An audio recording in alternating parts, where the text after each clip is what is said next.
4.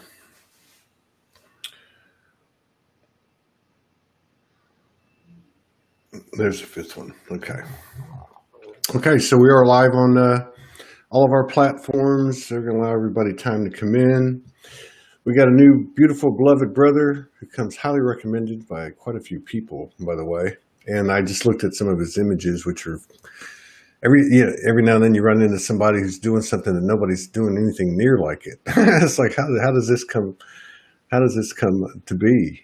So we're going to find out about that. Damian is going to join us for the next hour. There's Denise Chadwick, but we're going to play the intro real quick. We'll be back in a minute and 19 seconds, just so we can allow people time to come in.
Oops.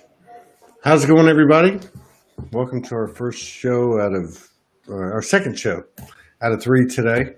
We got Nikki Hammond an hour after this show. We got our beautiful beloved brother from just outside of London, Damian, Nola, and he's part of a powerful group that gets together over there. I think in person and online, if I'm not mistaken, with Suzanne, Amara, and several other light language practitioners. Welcome to the show, and thank you for coming in and honoring us with your presence and sharing space with us. It's good to meet you. Thank you, Todd. It's beautiful to be here. I've heard a lot of things about you. Most of of the information, I don't know how everybody else works, but I think it's pretty much the same. Most of the information I pick up now is less verbal. It's just energy. Even looking at your images, we're going to share 7 or 8 images that you sent over to me, and you just pick up the energy of a person. So yeah, you're a little bit younger than a lot of the light worker crowd. What are you, about 29? I'm 40. 40. Yeah. Oh, you're one of those that discovered the fountain of youth. I need to go over there and figure out what water y'all are drinking. But and then here, this pretty much sums it up. Bonnie Prezalowski, right? She says, I'm drawn in immediately every time I see your art, light language codes, or hear you speak.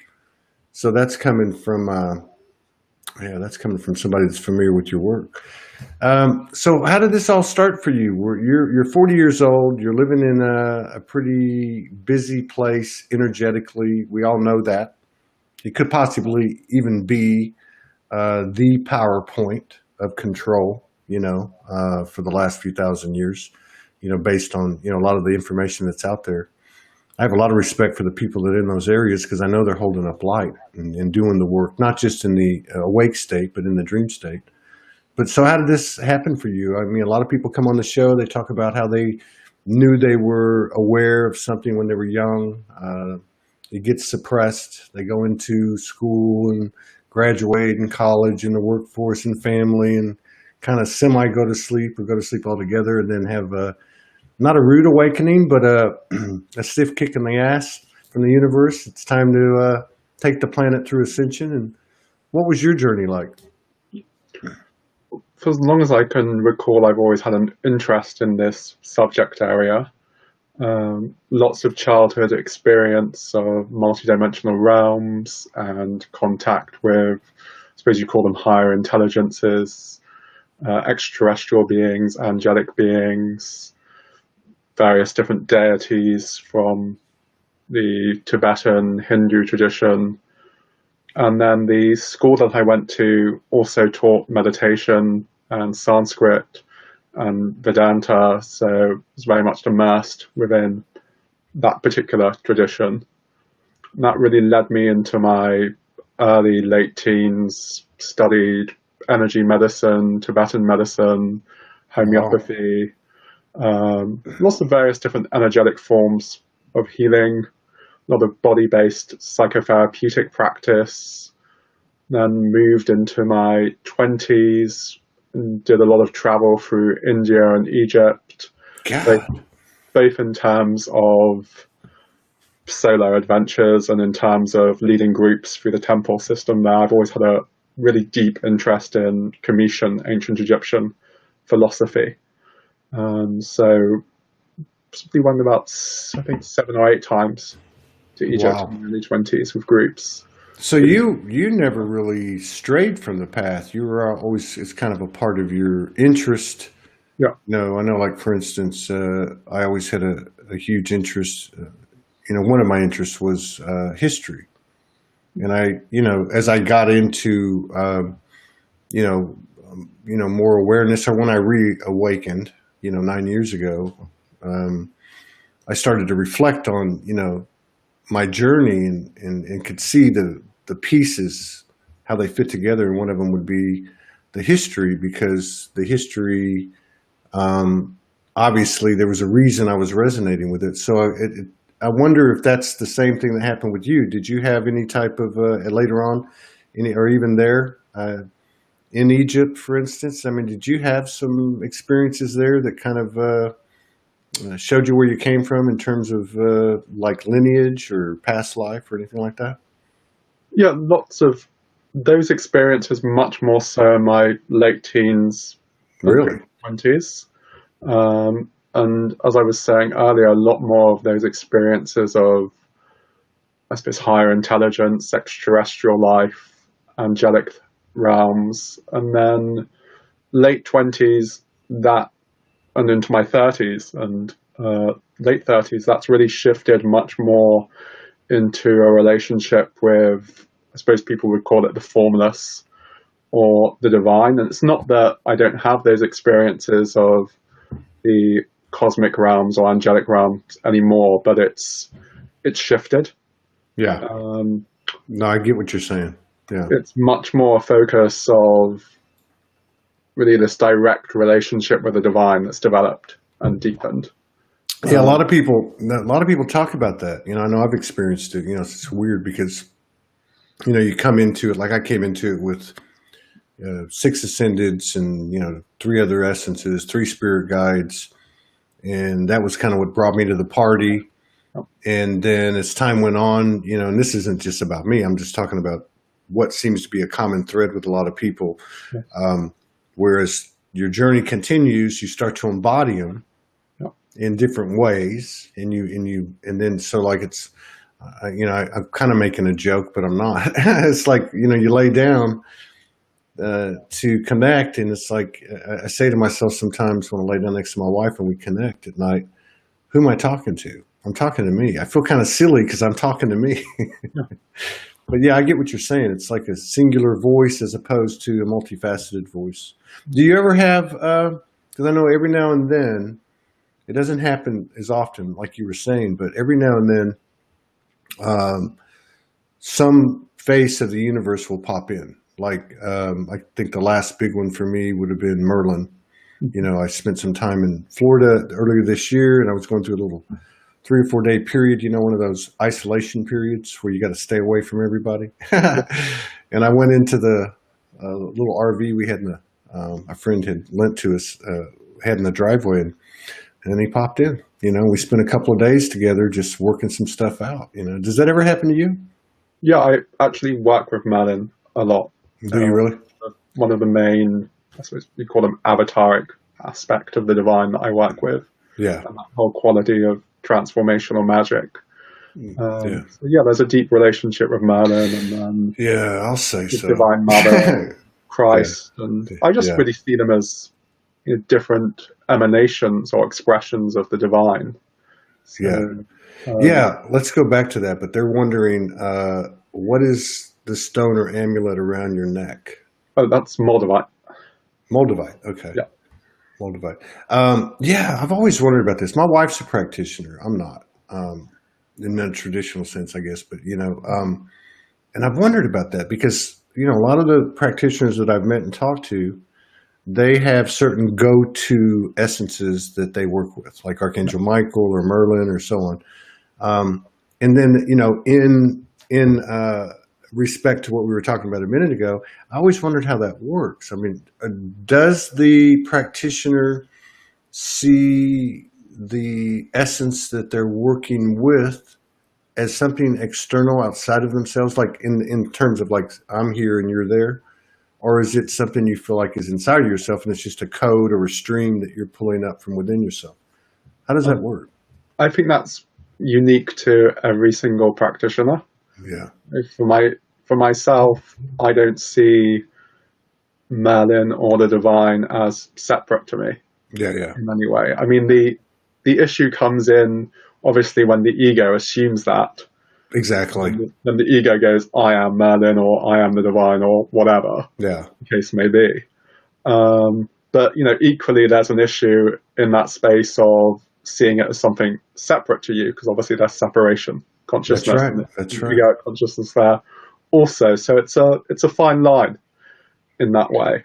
Yeah, it is. And I think it's a challenge too. Now, it wasn't a big deal, let's say a few years ago, like, right after 2012, as the lightworker communities and groups were just really formulating. There was a lot of stuff going on, but there was a lot of identification with different essences or galactic connections. And then we kind of continued to expand. And I think it was kind of like toward the second half of 2019 when it really started to change and shift, almost like the yogi guru relationship, student teacher, traditional relationships started to shift. Yes. As there became more self-empowerment. But what I was getting at was like with, I think it created like a challenge, and I watched it with a lot of practitioners, especially when I talked to them this year on the show, how their perspective changed as they expanded in terms of, what you're talking about. Like, in other words, there was kind of a challenge with an over-identification or an over-uniqueness in and of myself, for instance. Like, oh, well, I'm special because I've got a special relationship with Jesus. But you know what I mean? So there was like this push, this kind of friction where, we were being pushed, as I said, these practitioners were being pushed to elevate and claim that embodiment and therefore have less identification and feel less special, that they were unique in some way. Because you're right, separation, oneness is oneness, and there's no in between. Exactly. It is a fine line that we dance with in relationship to that. Because it's, as you were saying, it's true to say that we are the divine, but ultimately, what is saying that? I know. I just did a video, because I had an experience 3 or 4 days ago, and I got up out of bed. I was instructed to get out of bed. I'm not going to go over the whole story again, but there was a conversation, and in the conversation, it was weird because it was the higher self. I guess I would refer to as the higher self, or God, or what, goddess, or whatever you want to call it. And then there was what I would call the human self, but they were actually one voice. Yes. But they were having a conversation, and so the higher self voice said to me, "Do you know this voice?" And I said, "Well, yeah, I know this voice since I was a little kid, like as long as I can remember." And then I heard, "Well, this is you." And I said, "Yeah, actually, I do know this is me." And then I said, "Well, then, who's this other? Who am I talking? Who are you talking to? Who am I talking to?" And it said, "Look, the human aspect is just like the rest of the multidimensional aspects. It's on equal ground now, and this is what you guys are coming into. So these voices will merge at some point, totally, even in the dialogue that we have in our own head. Yeah. And I was like, wow, that's pretty trippy, it really is. And then the other thing that was really interesting about that little transmission was that it was showing me how multi-dimensional the human itself as a standalone is. You know what I mean? So like you can picture let's just say the circle of life or the monad of your multidimensionality, which is, let's just say, your oversoul and what it's comprised of. Each one of those elements has its own multidimensionality, right? And so the human body, the mental, the emotional, all the different layers of it. I thought that was interesting that it said it would take one. It would I guess follow the same template of what you're talking about, that you're now speaking to one voice, and therefore one voice is speaking from you. Yes, absolutely. I mean, my experience of such is really that all of those voices really, I'm thinking of the right word to use,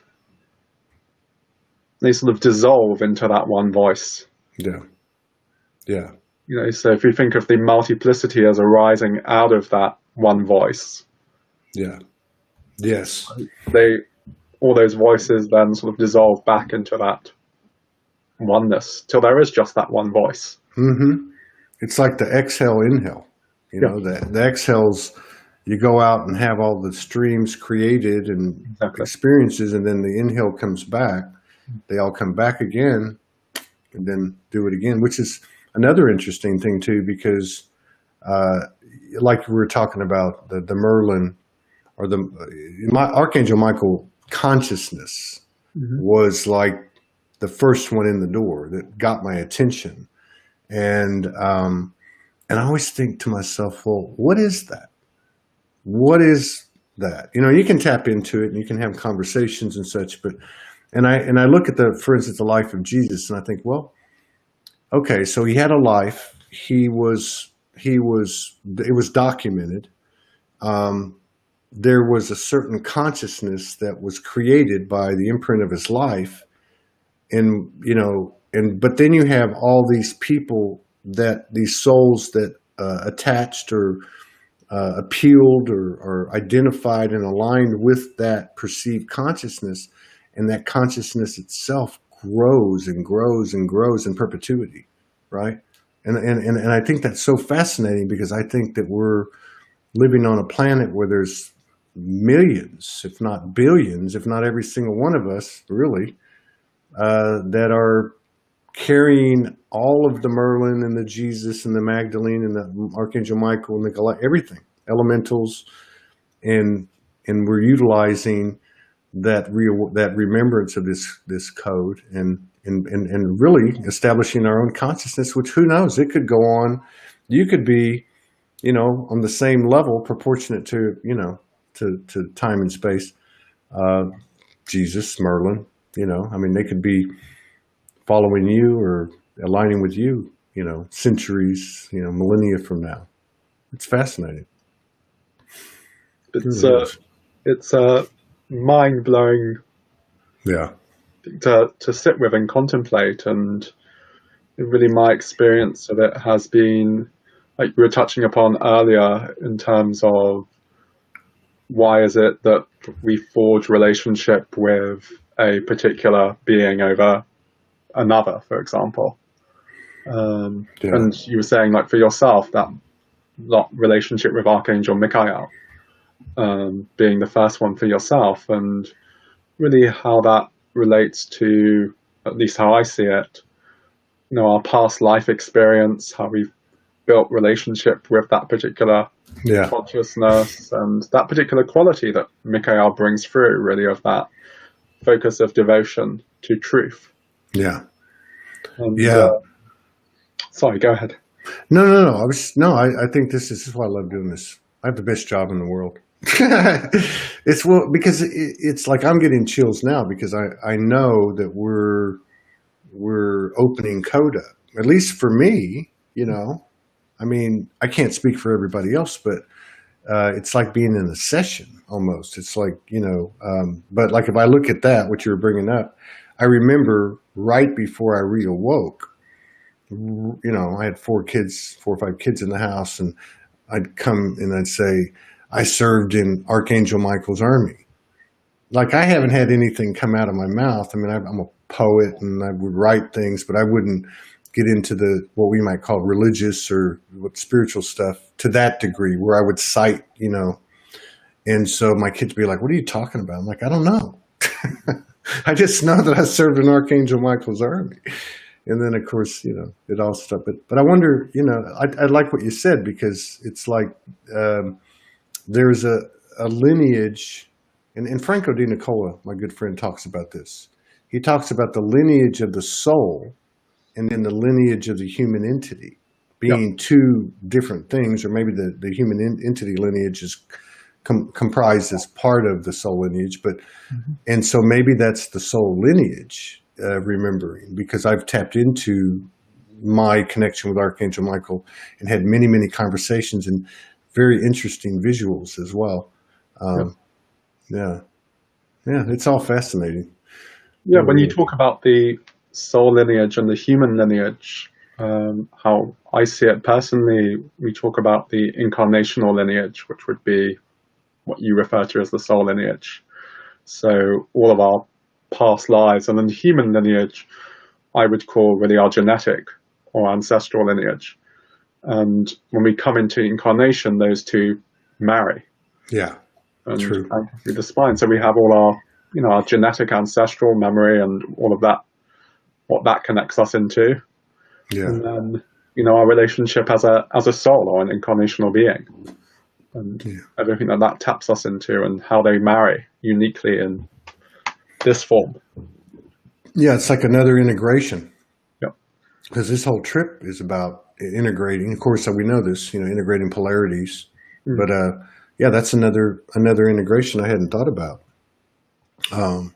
So, and then like people talk about the galactic aspect, and they'll say, "Oh, I'm from the future," or the galactics are essentially from the future. And I'm thinking to myself, I don't think so. To me, they're like the distant. Not the distant, but the near past. Like there is no future. I mean, we're the present, and obviously, we can talk about how everything happened at the same time and all that, but there's something about where we're at now. Like, what do we do with this awareness? You've got this movie script cartoon thing playing out there, and it's getting really silly, with elections and quarantines and masks.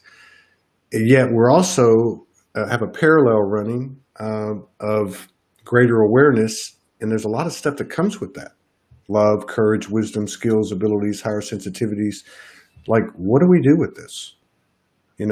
Is it about what are we, or is it about what do we do with this? Because I think we're past the what are we stage. What do you think? I mean, in relationship to what do we do with it, that becomes tricky, in my experience, because then we make it into something that there is something to be done with. True. My experience of it has always been one of that we let it do us. Yeah. To put it very simply. Yes, I agree with that. In fact, that becomes tricky as well, though, obviously, because we're human and we're fallible and we're still get it wrong. Well, it's like the best of our ability. Yeah, but you're right. You can't just we were learning this too. You can't just disregard the human. I mean, we spent most of our lives saying, "Get me the hell out of here," and then we start having these connections. Most of us that came later, we weren't lucky as you. You had a smooth, seamless ride, but you have all these connections, and you're like, "Oh, I want to live up here," or "I want to tell you what I can do up here," or you know what I mean? Like you said, it's funny. It's kind of, but at the same time, like the human is an equal aspect. It's like, why would we be conscious here all the time? Why is 99% of our conscious awake state in this form, with less than 1% of our multidimensional memory and, available in a present moment, although that's all changing. But, yeah, I mean, I think maybe the way I look at it is whether it's an encounter with you or Merlin in the RV or whatever the situation is that's presented, you take it in, you absorb it, you get over the wow, and you move on, right? You just go on, you know. Yeah, well, ultimately, divinity is showing up as this, as human. Yeah. You know, ultimately, if we're being true to reality, there is nowhere to go. This is it.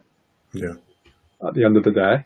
That's right. And so it's really, how do we honor that? How do we really show up as human? And so much of, like you were saying, of the spiritual path can be bypassing that or disassociating from that. And we have all these beautiful experiences of angels and the divine, etc., etc. But, you know, unless that's embodied and lived, what's the point? You know, exactly. At the end of the day.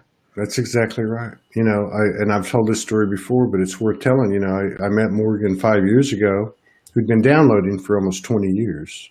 You know, really, really stuff that the world wasn't ready for, like a lot of these women around the world. And so I was connected. I'd started Soulogy, and you know, and I was expressing that connection. Yet, and I would always say, I am, in a lot of my writings, I'd put, I am not a human being. I am a soul, you know? And then I met her and she's like, hey, you know, in so many words, you really find your soul until you find your human. If you don't embody it, it doesn't mean anything. And I'm like, what are you talking about? And I went for like 2 years. I'd ask her every 2-3 months, what does that mean?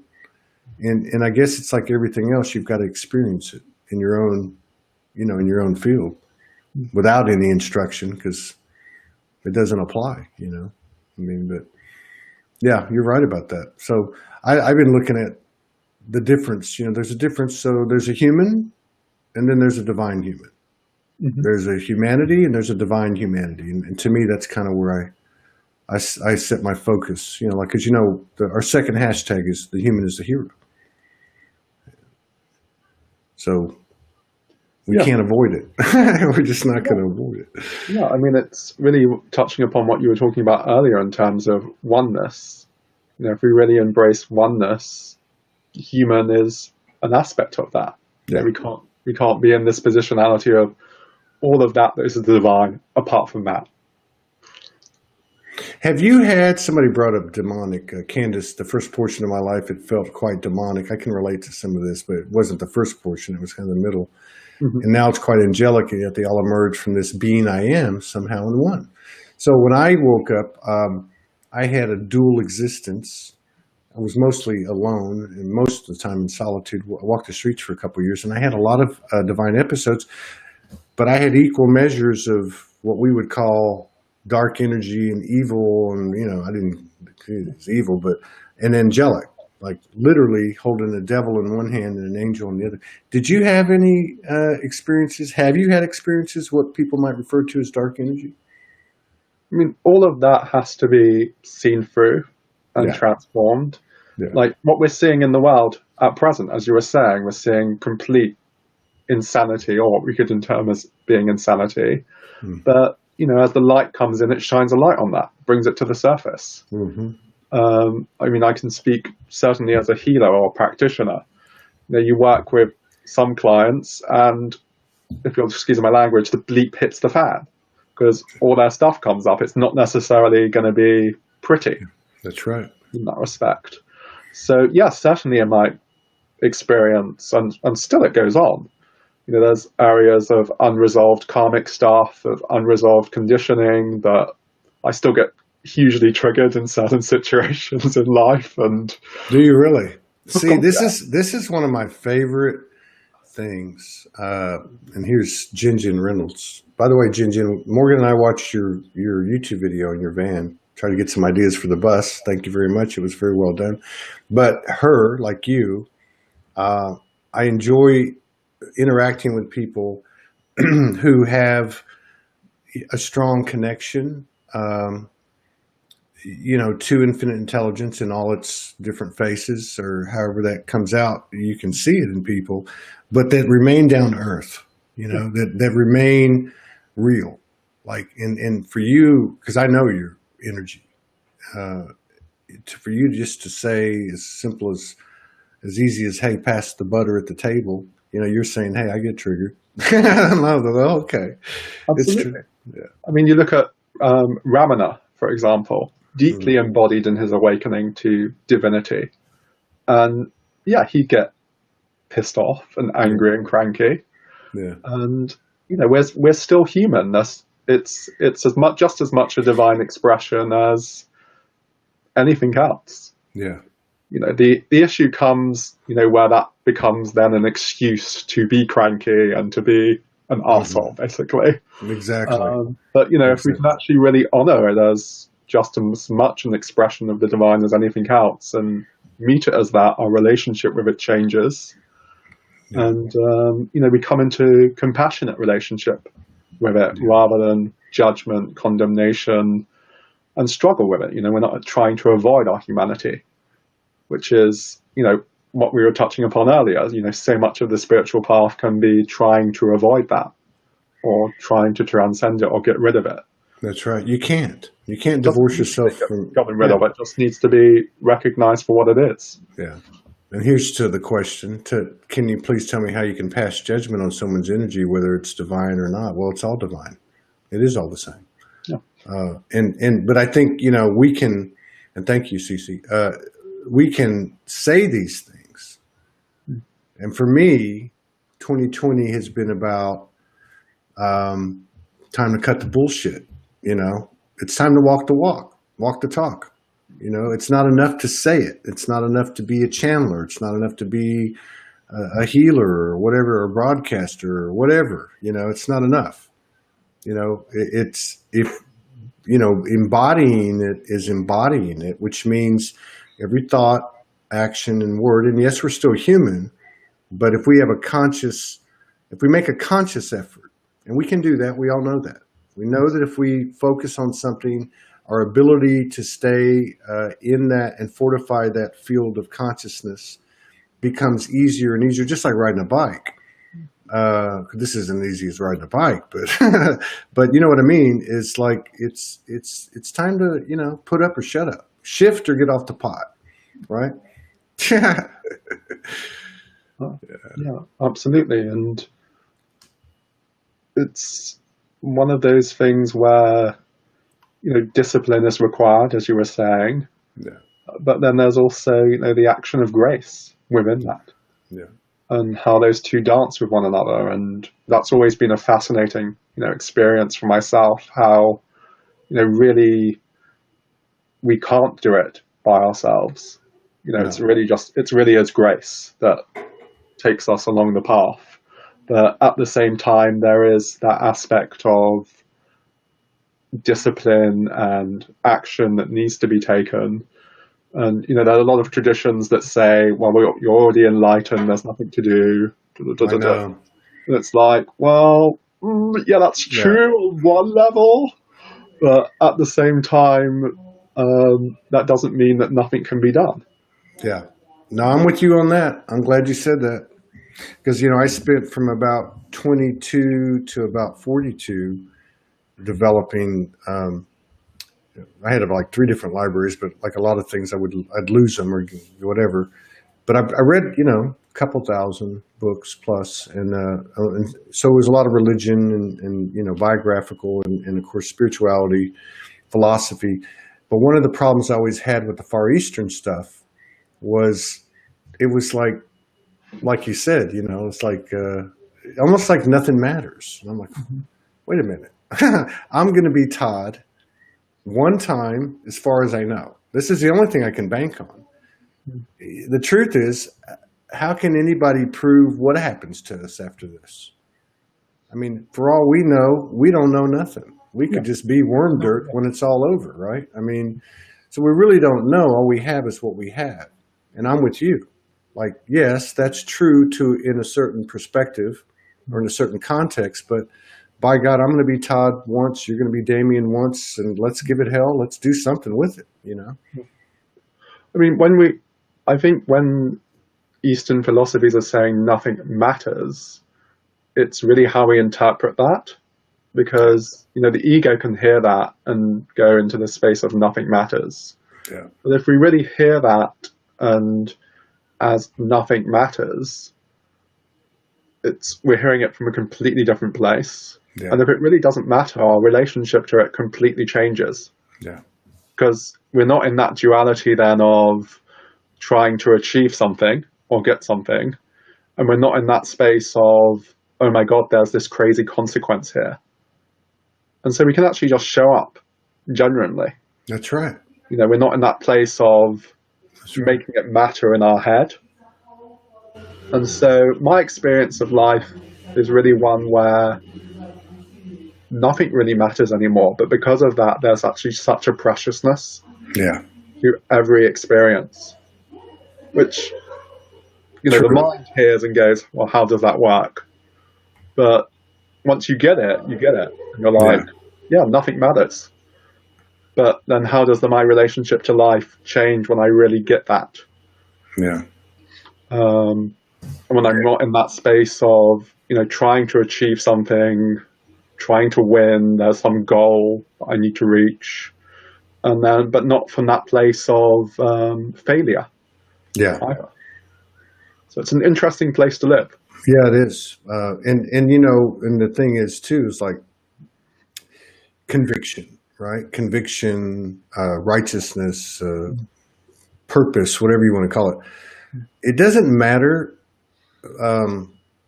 what your conviction is. Because if you have a certain let's just say a surplus beyond 0 point of conviction, if that's even if conviction even exists in heaven or 5D frequency. But what I'm saying is it doesn't matter what the subject is. I could have unhealthy, misaligned conviction in my relationship with Morgan. We have to examine that. We have examined that together, and we're like, okay, we choose to be together. Obviously, there's something bigger working with us, which we've got something to do with. Yeah. But it's a present moment, day by day, moment by moment situation, no different than anything else in our lives. And we choose to be together. This is an example. It could be your job, it could be where you live, or whatever, your passions.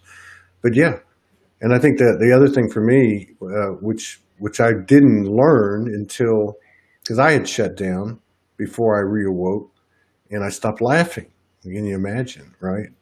To come to the epiphany that, my God, I haven't laughed in 10 years, and all I did was laugh the previous 30, 40 years. And but the humor, right? I mean, I remember being on the street and hearing, hey, this isn't even real, dude. Just like chill out, and it's so deep and piercing that it is funny. Yeah. In a profound, deep wisdom kind of way. Yeah. Just touching upon that, a really beautiful meditation is really to contemplate where laughter actually comes from. What makes things funny. Yeah. Meditate into the root of that. It's a beautiful practice. I just mention it just because of what you were sharing. It just reminded me of it. And it's one that I sit with quite often.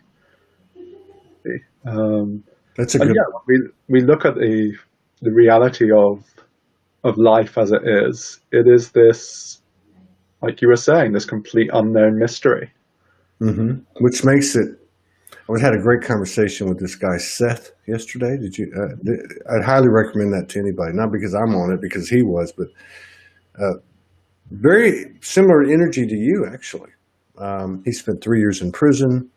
He talked about how when he went into prison, he thought, and this is a deep thinker, he said he goes into prison and he thinks, okay, well, how am I going to deal with my sexual energy? Knowing that was something sacred, something that was his core.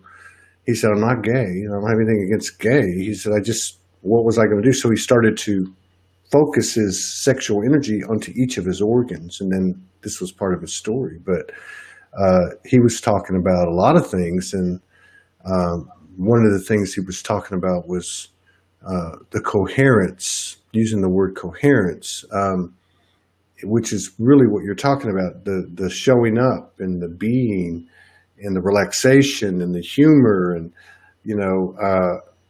and what you actually attract to yourself in that state, which is like the adepts, really, I think there's a lot of adepts evolving around the world in this moment. It's kind of under the radar, but yeah.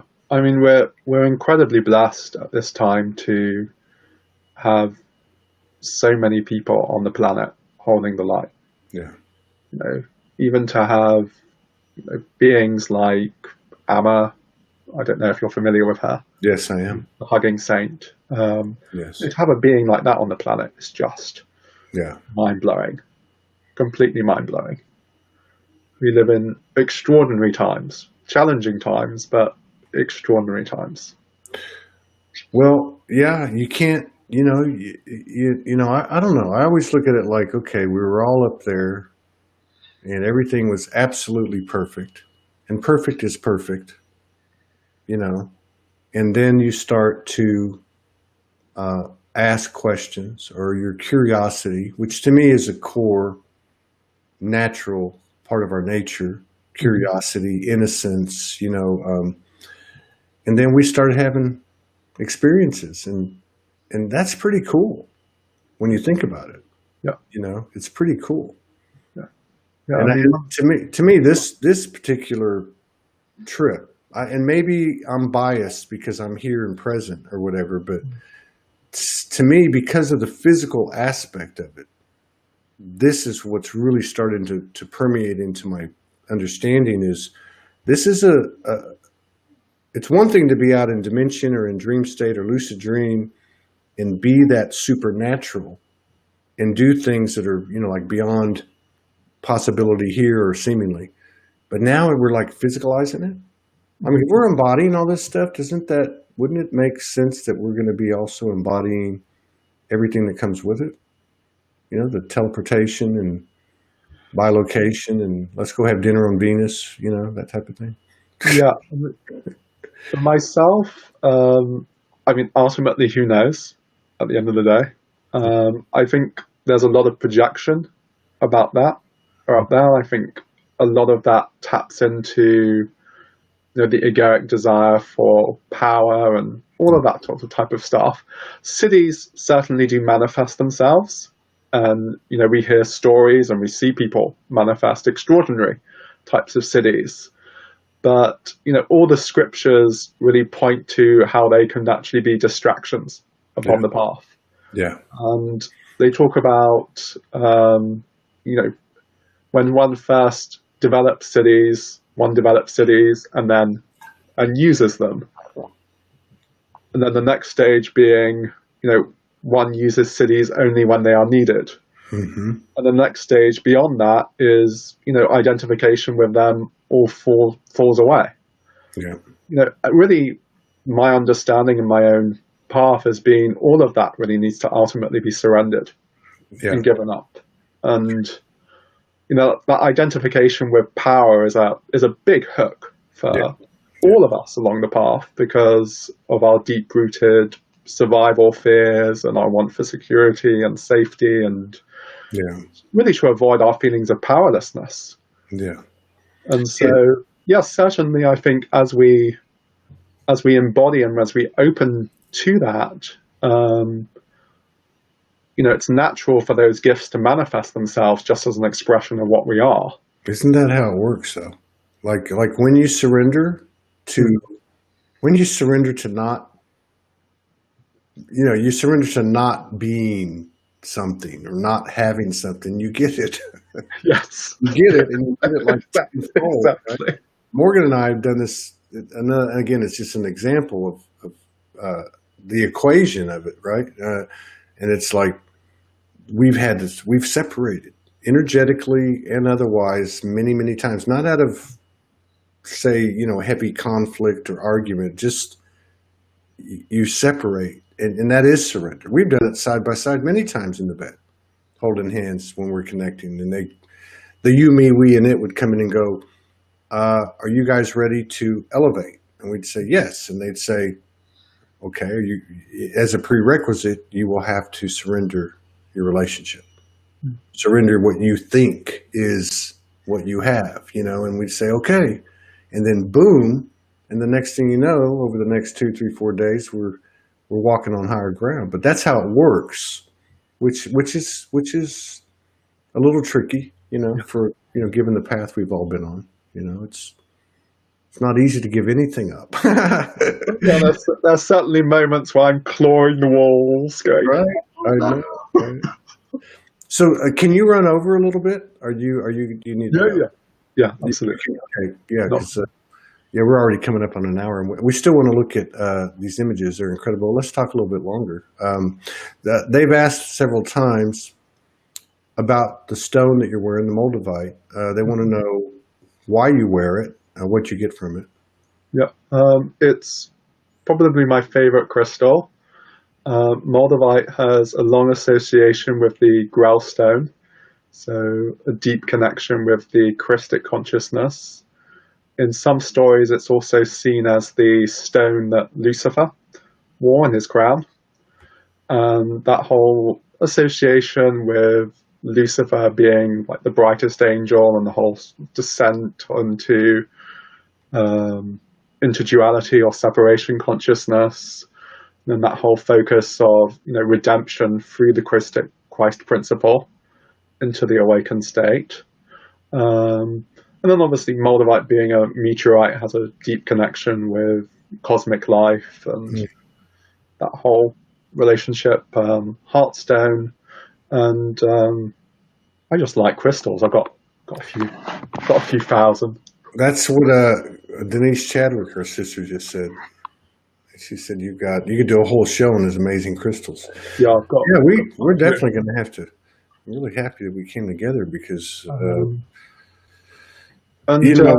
Yeah, go ahead. This crystal itself also it has a particular energetic structure in it, which is called a divine door. So there's certain energetic techniques that you can do, and it's like opening a portal, in a manner of speaking.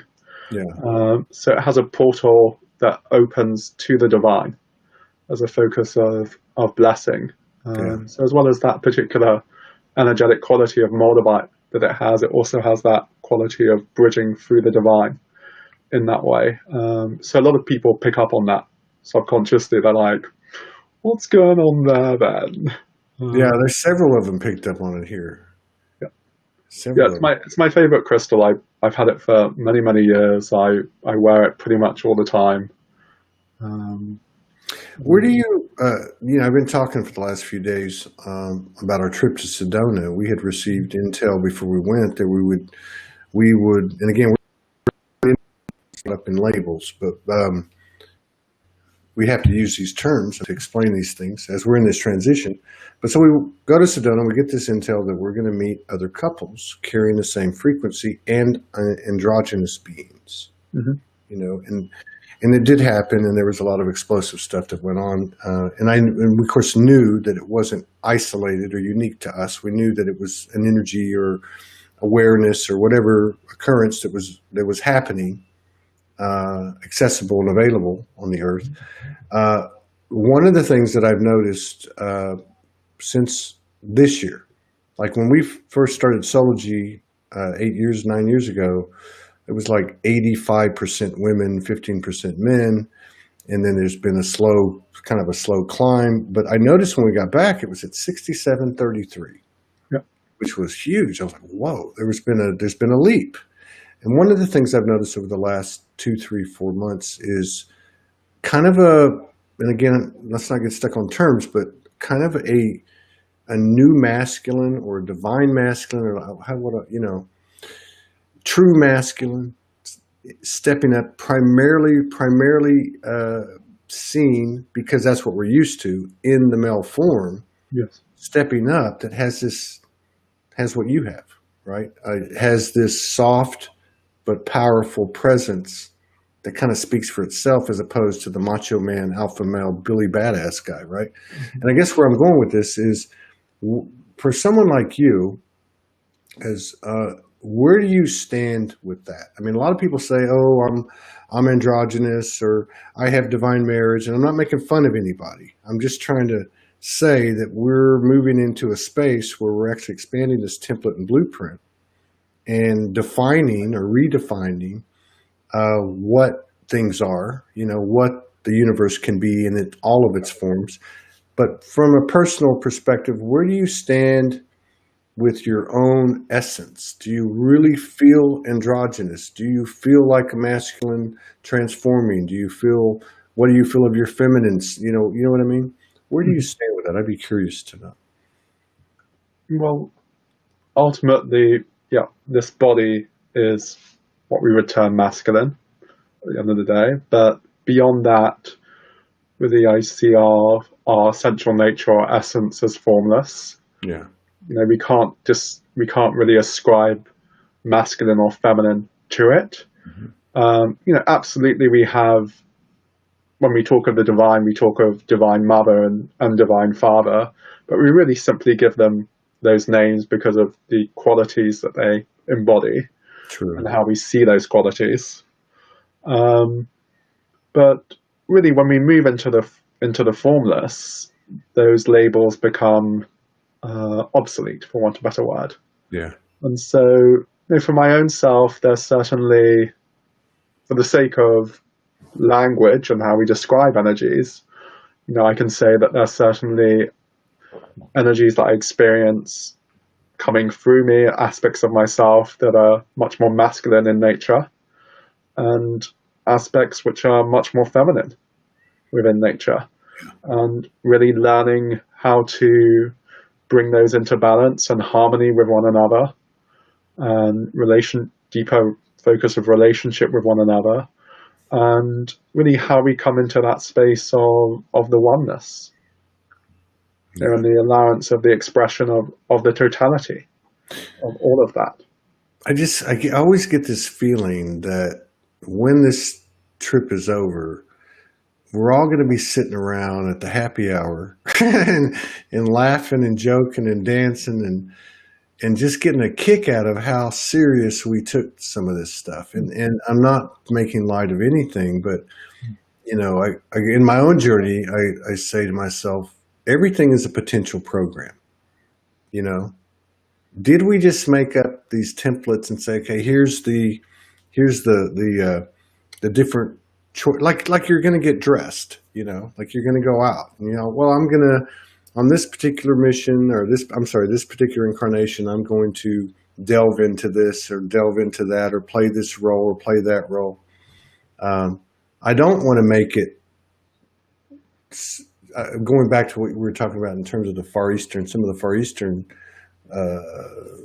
verbiage, but I don't want to make it to where it's not, to me, it means something. Like to me, this is all I have. And regardless of what templates I picked or what devotions or passions or people or whatever, I think there's a point in time, and I think it's now, where not only can we have this opportunity to maximize the potential and walk the talk, but we can also utilize our free will to make new choices in a creative, inspirational, grateful, reverent way for what we are. I don't know where that came from. I think that was Merlin. I could talk to you for a long time, man. This is a good meeting. This is really cool. Let's shift gears, and because there's a couple of things I want to do. One is I want to show people what you do that aren't familiar, or part of what you do, because I can tell it's not just a part of it. And secondly, give you some space at the end of the show to allow you to freestyle a little bit, do whatever you want to do. So here's, you're okay with showing the graphics now? Yeah, absolutely. So there's a couple things that really jumped out. One, the uniqueness. Two, the creativity. Three is the variations of what you're doing. So, and again, I'm speaking from an energetic level. So look, we've got 8 images here. If you could just kind of walk us through them. I almost want to put up the last one first because it's the one I'm still wanting to look at. I Yeah, looked at yeah, all, absolutely. Go ahead. but I'm going to do the last one last and let you build All this good. up. Okay, here we go. Yeah. So this particular one represents Dhumavati, who is one of the can't remember the Vedic term for them. It's completely gone from my mind. But she's a tantric goddess. She's known as the widow, and she represents the dissolution of creation. So what remains, even when creation is not present. And she's seen as, the story goes that she basically slew Shiva or killed Shiva. So she remains even when Shiva is gone.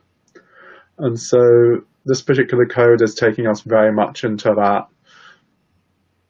energy of the dissolution of the egoic self and the formless. It's a very scorpionic sort of death, Kali-esque type. I was going to say like a Kali or a Anubis. Yeah. You know, like hey, I'm not here. I love you, but I'm not here to play games. It's very much the energy of like fierce grace. Yeah. I remember when I first drew it, I was going to post it on Facebook in one of the forums. I said to Suzanne, "Do you think that's going to be a bit too much for people?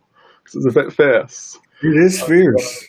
And she was like, "I love it. Post it." Well, Suzanne would jump right in the soup with you. You know, she's. Yeah. But so now, do you draw this? I know I'm a little confused because I know some of this stuff that people are putting out is just absolutely extraordinary. And so some people draw it by hand. Yeah. And then they'll take the image and they'll play with it, or they'll just leave it the way it is. Some people are using graphic apps, and I can't. It's getting to where the lines are getting so blurry, I can't tell which one's which. Yeah. You know, unless they split the screen, you know how they'll mirror the screen. Yes. But other than that, like I'm looking at this and I can't tell you, did you do it with a computer? Did you do it with your hand or both? Yeah, it's both. Wow. It's both. So I have a pen and a tablet I sketch on, and then I'll draw stuff by hand and then scan it into the computer and just add layers with Photoshop. Simply because there's stuff in Photoshop that is much easier to do. I'd have no idea how to do with graphically. Like personally, I can't draw to save my life, to be honest. Either. I'm like, I can't even draw a stick man. I tried to draw a stick man and it's like, oh my God, just now. I know. It's horrible. I've always wondered about that. Why am I cursed like that? So when you're doing these, obviously they have an intentional code. Yeah. I know when I write poetry or a song, or even if I do like a show and I never script anything and just freestyle. If I'm on my own, I just freestyle. But there's always like there is an intention, but the intention isn't like a stated intention. It's not like, okay, I'm going to go give this message. It's more like a connection, and then you're just like a conduit or a channel. Is that how it works for you, or do you have like deliberate intention when you go in to make something? In terms of if somebody will commission me to draw something for them, they may give me a certain set of intention, but it's really a process of opening to that intention and then letting that intention die into divine intention. Yeah. So in a similar fashion to what you were speaking about, it's there is a way in which, you know, my own personal intention aligns with divine intention. I get you. In that respect. And then whatever divine intention is going to bring through, it's going to bring through. Sometimes that's in alignment with what my intention is, and sometimes it's something completely different. Very often when drawing these, like the first few layers, I'm like, oh Christ, this looks awful. How is this possibly gonna look in any way remotely good, in inverted commas? And then it all comes together, and my mind has no idea how that works. As I was saying, like I can't draw for toffee, but when I'm on the computer with the pen in my hand, I'm like sketching away, and I'm like, okay, I have no idea how I've just drawn that. Exactly. Yeah, that's exactly right. And I've heard a lot of people say it, and I've experienced it. They're like, I didn't, I go back and read this, or I go back and watch something. I'm like, where did that come from? And it's like, you know what, stupid, just get out of the way and keep going back to the well. Yeah. And I like what you said too about if you get commissioned, because I remember like when I came off the streets, it was all written words, and then I got a laptop, and then I would get an image.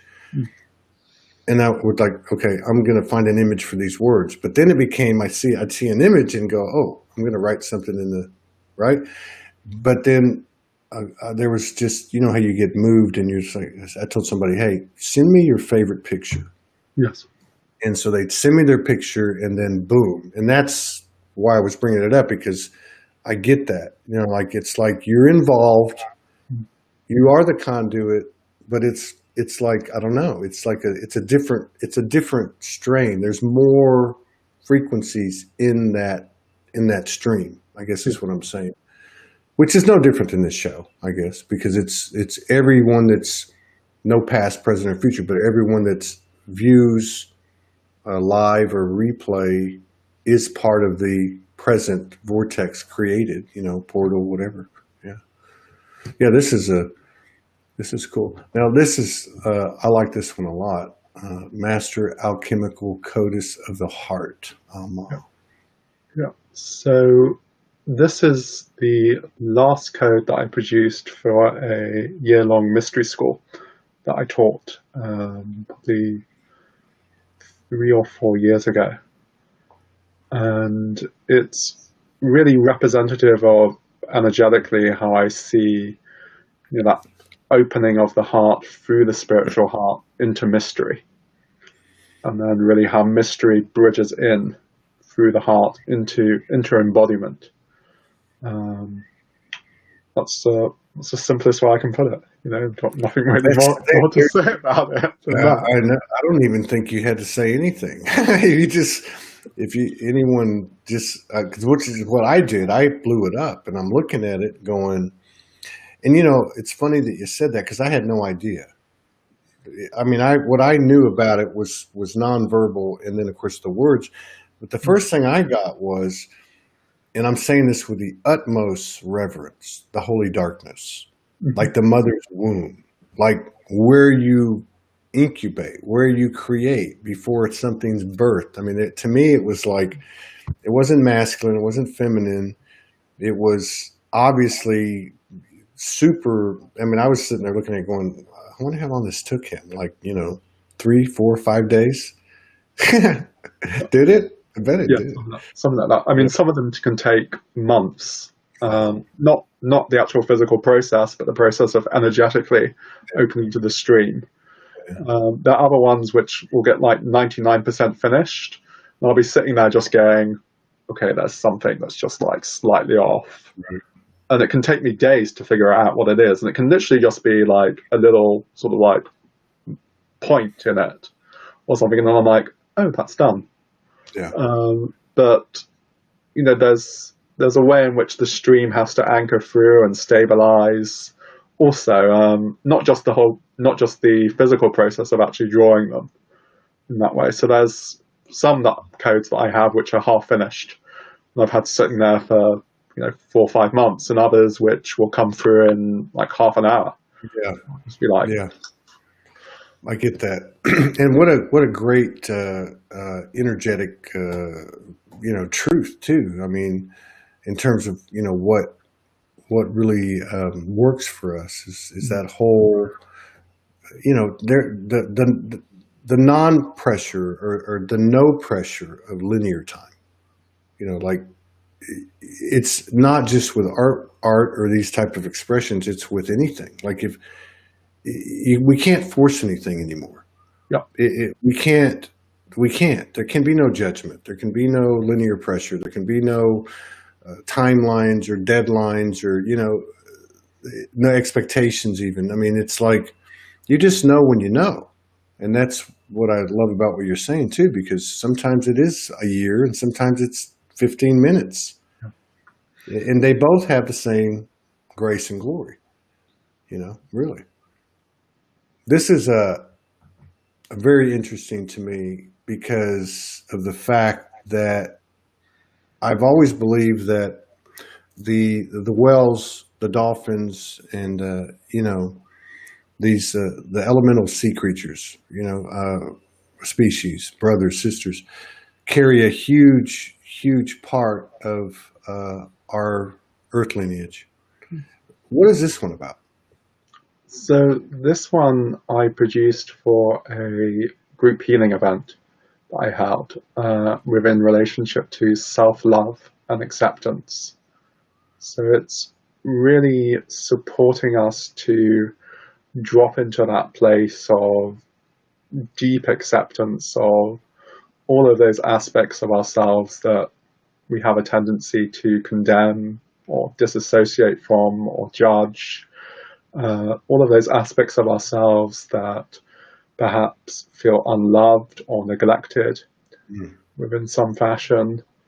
And really it's deepening us into that deep place of acceptance and surrender, which to my knowledge, what do I know at the end of the day, but from what I do know of the mystery, whatever that is, and the name of the game is really that focus of deepening in that process of surrender and that process of acceptance, and how can we really embrace life as it is, meet life as it is, through that spirit of the open heart, through that spirit of love.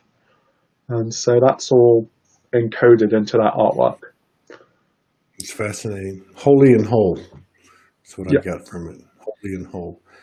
This one is like, it's so clean and pure. It to me reeks of, well, the attributes of the goddess, the mother, Mother Universe, Mother Goddess. But at the same time, it has like this is just the way I'm looking at it. It has like a little bit of that other one, like the Kali-esque type of thing, dragon kind of like, it's not like, the fierce grace, but it's definitely has some fortitude. Like there's a mission involved or a message involved with this that's very, very deep, and it looks very sacred and angelic. Yeah, I drew this probably about a week or fortnight ago. I was on a 10-day retreat, a class known as Awakening to Divinity. So it's really this focus of mystery awakening to itself here through the human form. And the name of this particular artwork or code is actually To Be Human. And really like this deep contemplation of what does it actually really mean to be human. I see that now. I see that almost like that statue, the thinker, but also at the same time like a fetus. Yeah, I can see that now. God, I feel embarrassed now. I see so much in this, though. I see galactic faces. I mean, I see all kinds of elemental, off-planet elemental nature beings. I mean, it's just like, wow. Yeah. I mean, I'm always seeing new stuff in them also as well. It's fascinating to me. Every time I look at them, I'm like, oh, I haven't seen that before. I haven't seen that. So I know you're a practitioner, and you just mentioned a mystery school that you're running. And so how do you use these in your work? Like, a lot of these are artwork that I've been commissioned to produce over the years for various different people. Other times I'm literally just get the impulse to sit and draw something. And I will send them out in terms of if I'm teaching a particular class and a particular artwork has an energetic that resonates with that, I'll use them to support that. In terms of the mystery school practice, a lot of my codes were used to support people within that and to journey with them. And certain codes will have a resonance with particular aspects of the energetic body, so to open those up to facilitate, the embodiment of presence through that particular aspect of the energy system. This particular code that you've just put up represents the library of Mu, or Lemuria. So it's very much related to that accessing of that deep feminine mystery and wisdom. And so really that journey into the hara, or the womb space, the sacral dimension of our being, and that whole relationship with the reptilian brain and the amygdala and what's what I'm looking for? Kundalini. Thank you. And you could write a book on like, one like this. You could put 100, 150 pages of explanation in it, because I'm picking it up as you're talking about it, and there's still loads more in it. I can see it. Yeah, I mean, when I present the codes to people, there is, as we were saying earlier, there is that focus of intention that goes into producing them. So there's obviously a structure to creation. If we look at creation, it's obvious that there's a divine intelligence and a structure to it. And so when I share that this code is this, this, and this, I'm talking about the structure of it, but I always say to people, listen to what is beyond the words also, or listen as if you actually have no understanding of what I'm saying, like I'm speaking in a completely foreign language. It's a very good point. Really allow that to open to you to the mystery of what is present within the codes, because all of the codes are really communicating mystery, or communicating the divine, but they're expressing different facets or different faces of that. But if we approach it from a position of, well, this code is this, we get caught up in the mental framework of that, and we miss the mystery of it. Well, that's a great point too, because even if you're the one that served as the conduit for it, I guess because of that, if you limit the creation, your imprint's going to be on it. It's going to be limited in terms of what it can offer. But Exactly. It's this one. The intricacy in this one is just amazing, because it's not straight lines, and it's got that shadow. When I was looking at it, I was like, oh, he's got like normally you have a shadow and it's a dark shadow, but this has like this illuminated shadow, like this. It's in the form of light. It's pretty cool. This one baffled me. I was looking at it and it's I thought, my favorite. It's my absolute favorite. I was going to say, I was fascinated by it. I thought, oh, this is and I went, oh, no, it's, and I was just like, wait a minute, I'd have to spend a lot of time with this one, because I don't even know where to start. What is this? So it's crow and bat medicine. So crow is seen as the keeper of truth and the keeper of mystery. And then bat is, if we consider how bats dwell within caves and how they hang upside down, so they're representing like the baby within the womb. And they also have a relationship with the archetypal figure of the hanged man within the tarot. And so it's all of that sort of type of energy, really deepening us into mystery, deepening us into that energy of, I suppose you could call it magic, for want of better terminology, but really that magic that's at the heart of creation.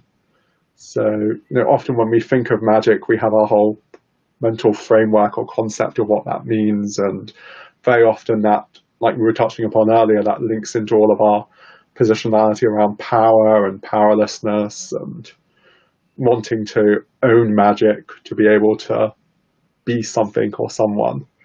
So this really takes us into that place where, it's really stripping us away of all of those layers of identity. So, we really just stand here as magic. Yeah, we are the magic without even doing anything. Exactly. I love that. This is cool.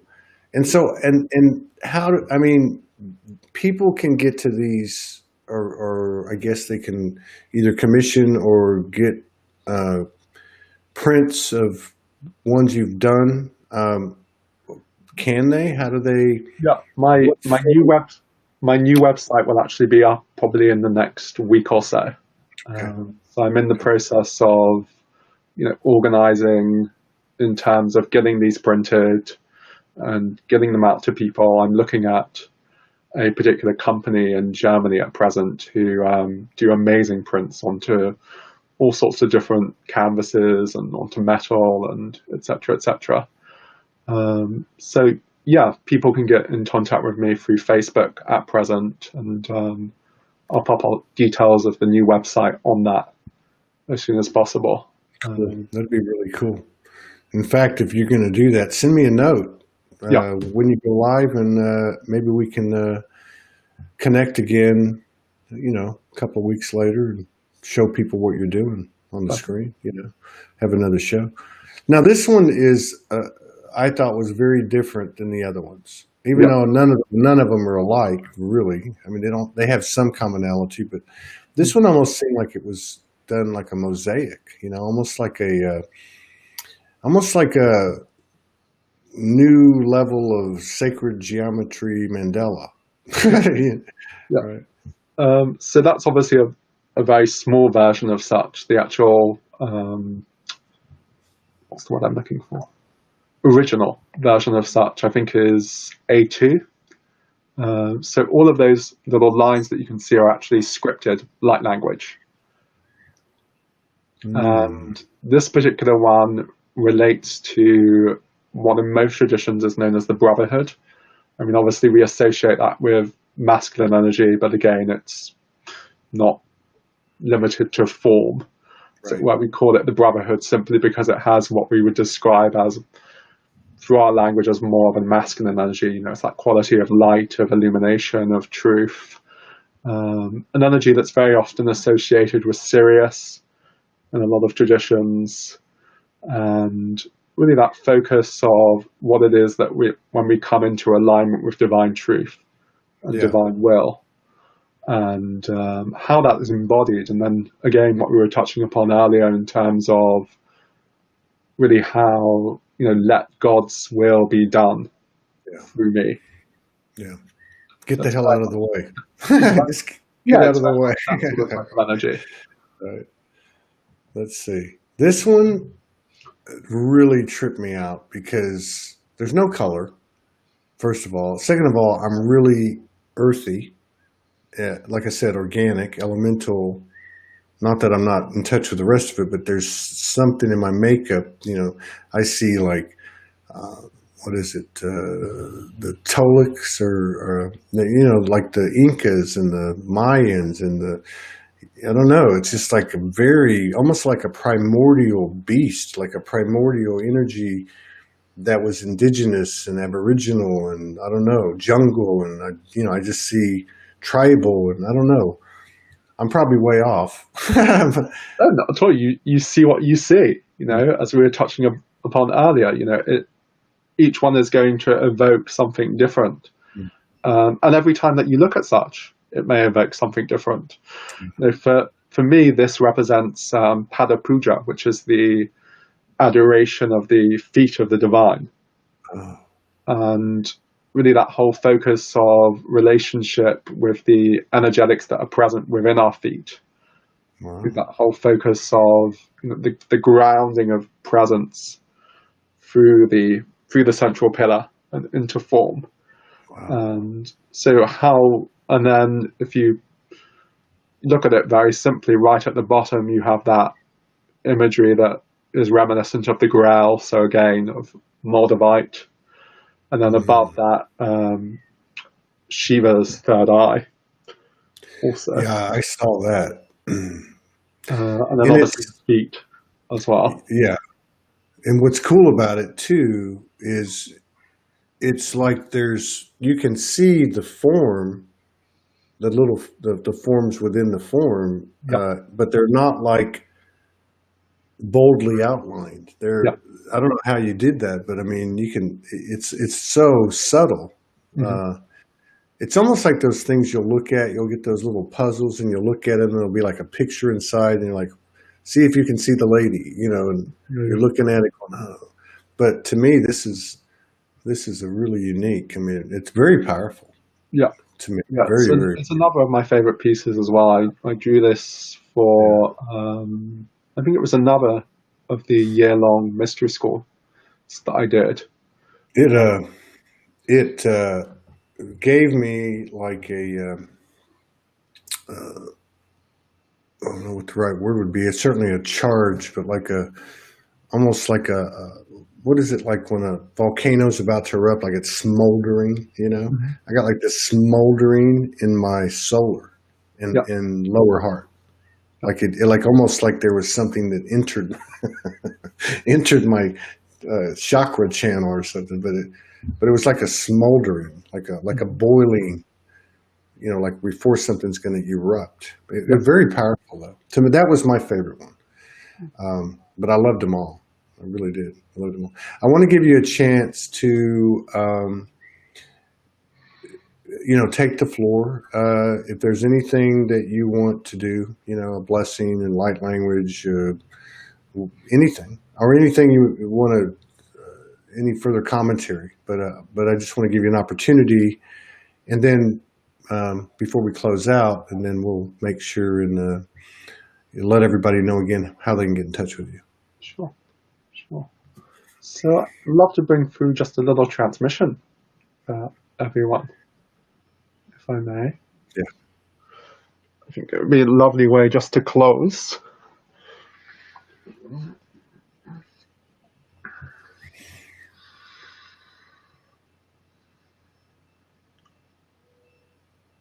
So you're welcome just to bring the focus of your awareness to your heart.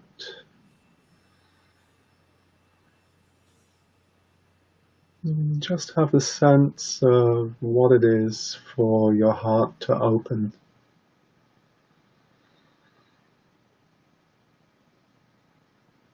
Without knowing what that means.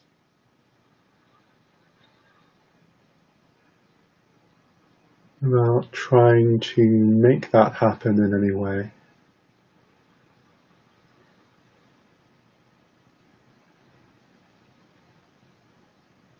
It's more so that you simply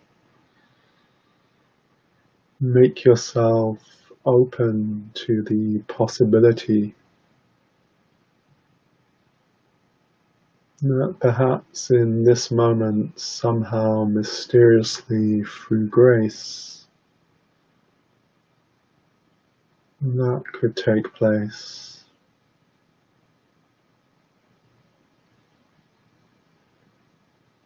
Somehow your heart could be touched by something of the mystery of life.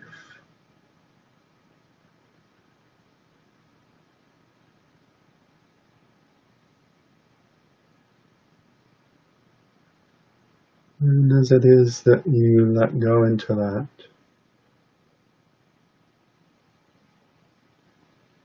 and just begin to be aware of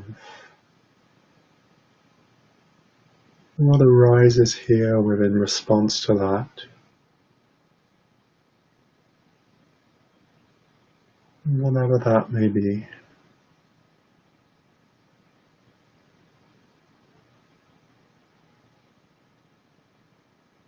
Just noticing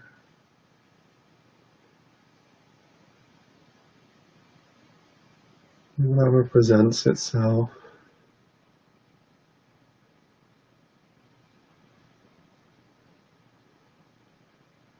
And breathing into that.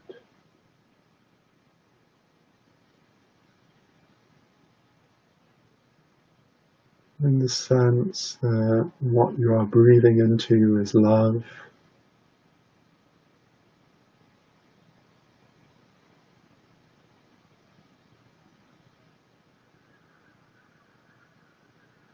Not knowing what love is.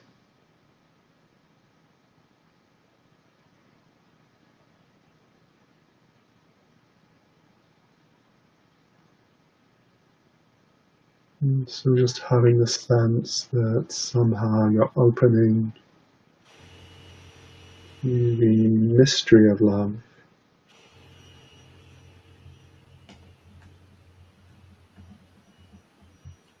I'm just going to sit with that for a few moments.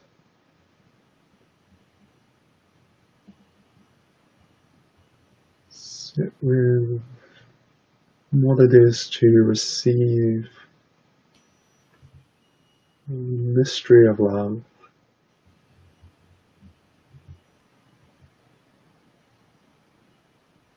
Your heart to be touched by that.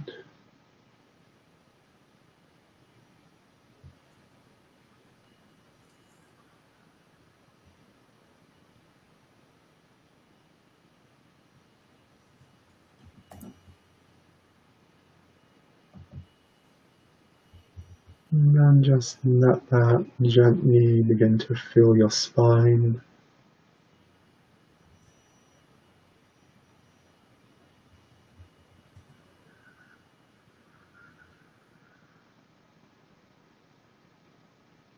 And to flow through your spine into wheresoever it may be most required in accordance with divine intelligence. Where it is that you are most needing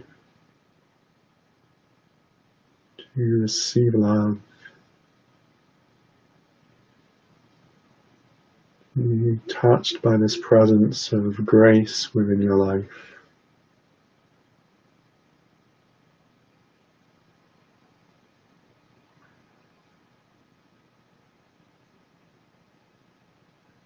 Let that spirit of grace move through you.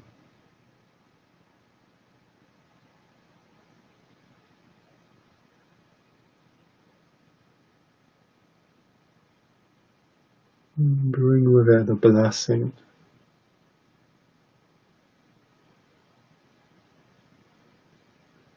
Bring with it the transformative power of love.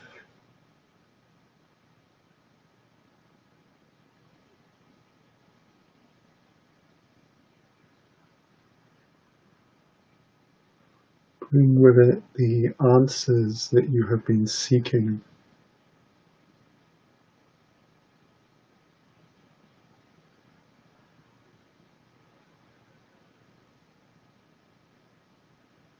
Bring with it the opening of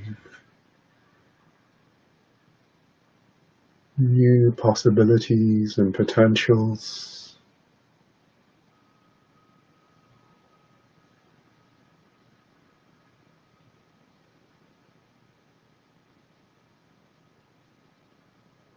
Bring with it peace.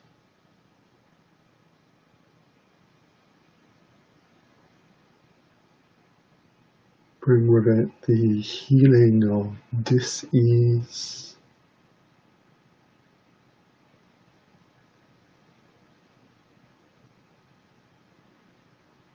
With the presence of this mystery of love.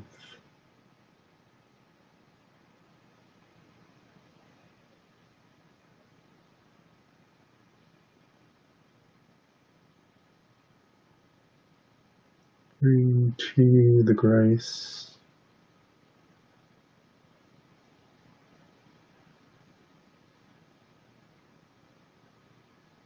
Of what it is to be touched by the divine.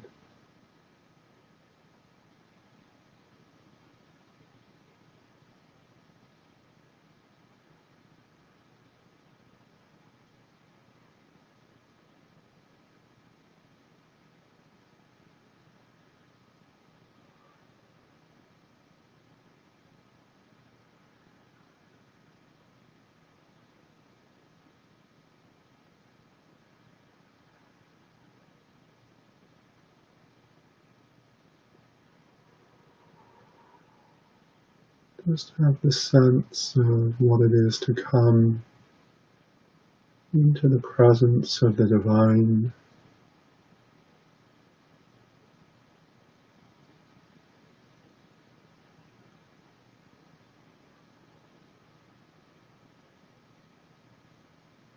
And complete with a small blessing.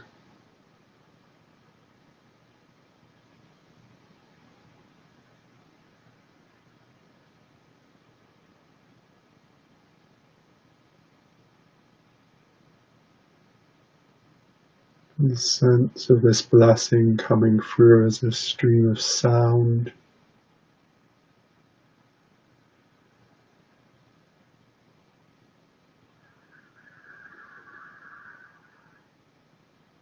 The sound resonating with the hidden name of God, your true name, calling you home, calling you into love. Ishnele jele kesh kamush karandi ishtorum mashkareti handukurum makira. Handu shanama itishkar hundu uro.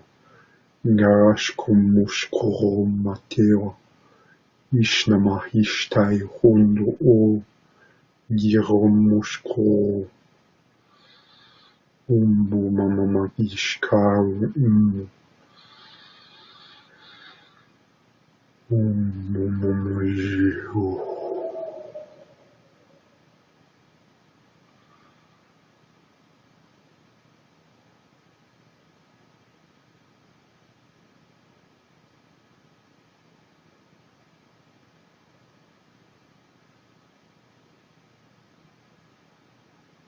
And so as you receive that blessing,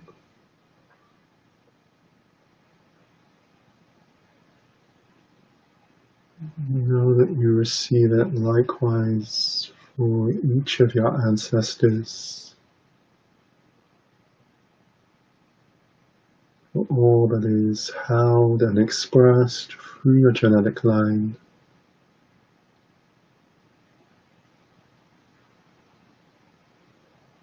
You receive it for the totality of all that you are.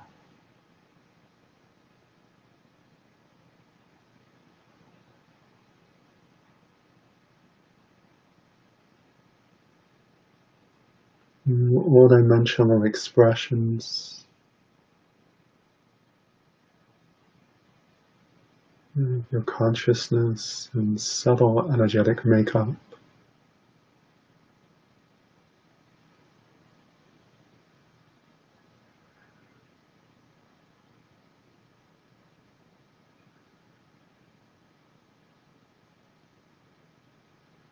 Know that you receive that blessing as if the resonance of the great bell of compassion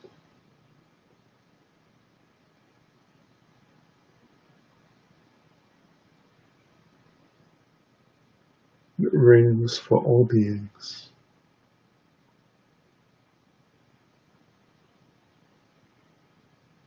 The vibration of that bell moving into what is known and unknown to you.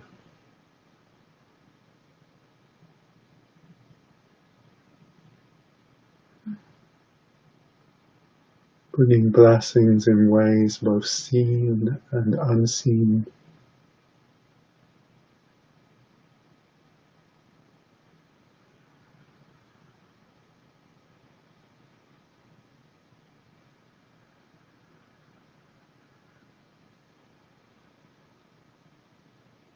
And the blessings of God's grace be with you and with all beings.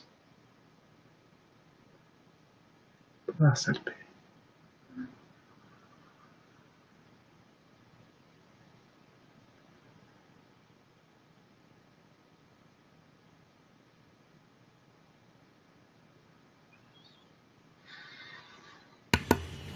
So it is. This dude's lit, people. Yeah. Thank you very much. You're welcome. Thank you very much. We'll do it again.